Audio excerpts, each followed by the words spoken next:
मित्रों नमस्कार, मैं हूं करण। आज दिनांक 20 अप्रैल सन 2023।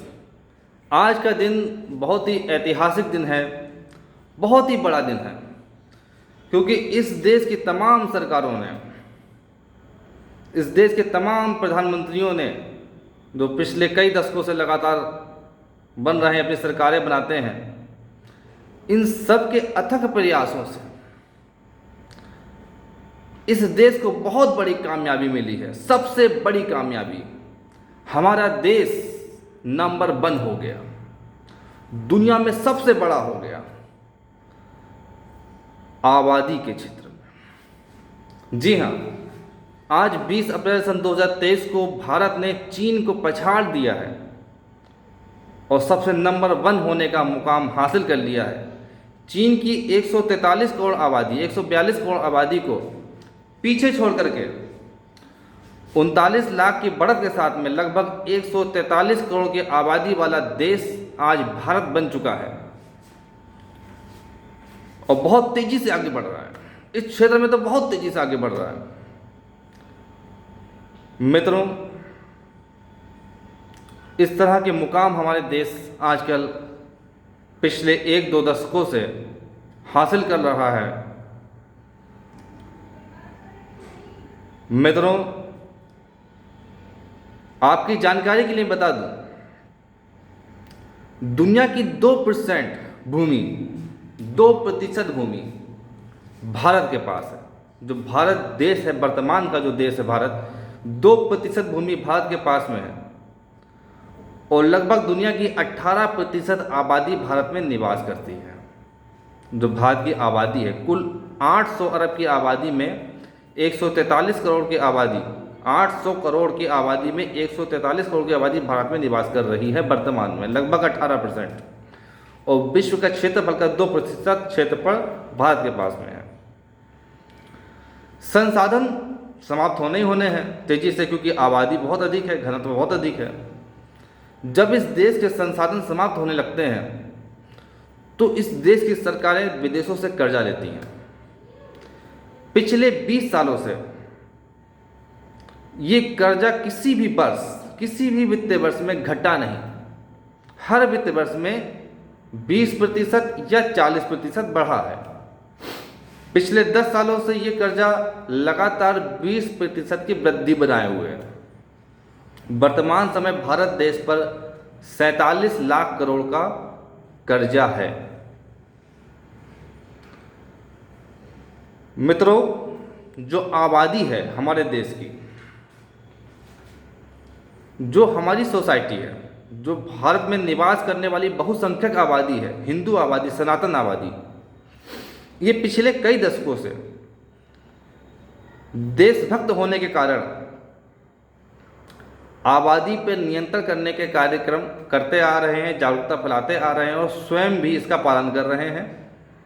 दो बच्चे या अधिकतम 3 बच्चे या 1 बच्चे ही इनके घर में होते हैं, जो हिंदू समाज है भारत में। अधिकांश लोगों की बात कर रहा हूँ। पर एक वर्ग विशेष ऐसा है जिसकी कोई गिनती नहीं है कि घर में कितने बच्चे, कितने भी हो सकते हैं, 10, 15, 20, 25।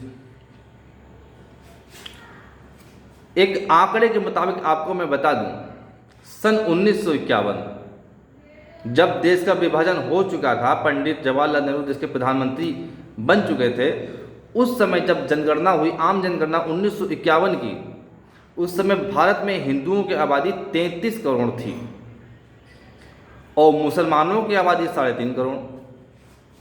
अब सन 1951 से बढ़ते बढ़ते सन 2021 में आते आते, यानी कि 70 साल बाद, इस देश की हिंदुओं की आबादी दुगने से अधिक हो गई। 33 करोड़ से लगभग 2.5 गुना बढ़ के ये 80 करोड़ के आसपास पहुंच गई, 80 करोड़ के ऊपर पहुंच गई। और जो मुसलमानों की आबादी थी, जो 3.5 करोड़ थी, वो बढ़ करके 35 करोड़ के ऊपर हो गई, लगभग 40 करोड़। ऑफिशियली तो 32 करोड़ ही है, पर माना जाता है कि 40 करोड़ के आसपास इस देश में मुसलमानों की आबादी है। मतलब है 10 गुने से अधिक वृद्धि। 3.5 करोड़ का हो गया, 3.5 करोड़ आबादी की हो गई लगभग 35 से 40 करोड़ की आबादी। और जो 33 करोड़ हिंदुओं की आबादी थी वो 2.5 गुना ही बढ़ी, यानी कि हुई लगभग 80 करोड़ की।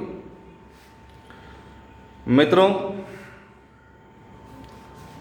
अगर हम इससे पहले की बात करें सन 1931 से 41 की, लगभग ऐसे ही आंकड़े थे। और जो मुसलमानों की आबादी थी पाकिस्तान बांग्लादेश मिला करके लगभग 7 करोड़ की। पाकिस्तान, बांग्लादेश और भारत वर्तमान समय 2021 में 2023 में अगर वो 7 करोड़ की आबादी देखी जाए तो वर्तमान समय में वो तीनों देशों की आबादी बढ़कर के लगभग हो गई है 90 करोड़। इतनी आबादी मुसलमानों की ना अरब में है ना यूरोप में है। यूरोप में होने का सवाल ही नहीं पैदा होता कि दुनिया के किसी भी देश में इतनी, दुनिया के सभी देशों का मिला लिया जाए, पूरी संसार का मिला लिया जाए, इतनी आबादी मुस्लिम समाज की कहीं पर भी नहीं है। अच्छा, अब हमारा देश किस ओर जा रहा है ये तो हम जान रहे हैं, पर इसका श्रेय किसको जाता है? इसका श्रेय किसको जाता है? इसका श्रेय जाता है इस देश की सरकारों को। जैसे कि वर्तमान में मोदी जी की सरकार है, वर्तमान में श्रेय इन्हीं को जा रहा है। इससे पहले मनमोहन की सरकार थी तो उनको भी श्रेय जाता था। उनसे तो कोई उम्मीद करने की वो ही नहीं है, सवाल ही नहीं पैदा होता। इससे पहले अटल जी की सरकार थी तो उन पर श्रेय जा रहा था इन सब चीज़ों का। और उससे पहले नरसिम्हानंद जी की, जो है चंद्रशेखर जी की, तमाम जो प्रधानमंत्री हुए इस देश के, उन सभी को इसका श्रेय जाता है इस देश की आबादी को बढ़ाने का, इस देश को दुनिया में नंबर 1 आबादी के क्षेत्र में बनाने का। मित्रों, संसाधन समाप्त हो रहे हैं, ये सब प्रधानमंत्री कर्जा लेके उसको पूरा करने का प्रयास करने लगते हैं। भविष्य में इसके क्या परिणाम होने वाले हैं हम सब देख रहे हैं। किस प्रकार की स्थितियां, परिस्थितियां, पॉल्यूशन, किस प्रकार से पशु पक्षियों का समाप्त हो जाना, किस प्रकार से जगह जगह बाढ़ आना, जगह जगह सूखा पड़ना, कभी सुनामी आना, कभी जलप्रलय आना, जिस प्रकार की स्थितियां हम देख रहे हैं, इन सब का सबसे मुख्य कारण बढ़ती आबादी है। और सरकारें अपने वोट बैंक के खातिर इस पर कंट्रोल नहीं करेंगी, चाहे मोदी जी की सरकार हो, चाहे मनमोहन जी की सरकार हो। इसीलिए मित्रों, 2024 में आने वाले चुनाव में अब हम सबको एक ऐसी सरकार को चुनना होगा जो वास्तव में देश के लिए कार्य करे, देश के हितों के लिए कार्य करे। अन्यथा ये जो नेता लोग हैं ये देश को बर्बाद कर देंगे। नमस्ते।